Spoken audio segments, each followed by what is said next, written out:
ആവർത്തന പുസ്തകം 1-ാം അധ്യായം അതിൻ്റെ 31-ാം വാക്യം ഇങ്ങനെ പറയുന്നു: ഒരു മനുഷ്യൻ തൻ്റെ മകനെ വഹിക്കുന്നത് പോലെ നിങ്ങൾ ഈ സ്ഥലത്ത് എത്തുവോളം നടന്ന എല്ലാ വഴികളിലും നിങ്ങളുടെ ദൈവമായ യഹോവ നിങ്ങളെ വഹിച്ചു.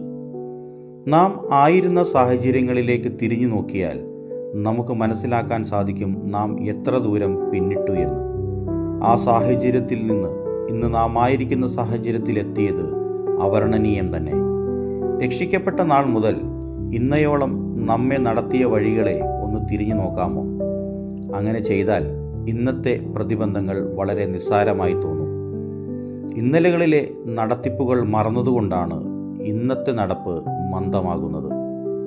ഇന്നെൻ്റെ മുമ്പിൽ ധാരാളം പ്രശ്നങ്ങൾ കാണുന്നു. മുന്നോട്ട് ഒരു വഴിയും കാണുന്നില്ല. പുറകോട്ട് നോക്കിയപ്പോൾ അനേക അത്ഭുത വഴികളെ ഞാൻ കണ്ടു. ഇന്നലകളിൽ ഇത്ര അത്ഭുതമായി എന്നെ നടത്തിയ ദൈവം ഇനിയും നടത്താൻ മതിയായവൻ തന്നെ.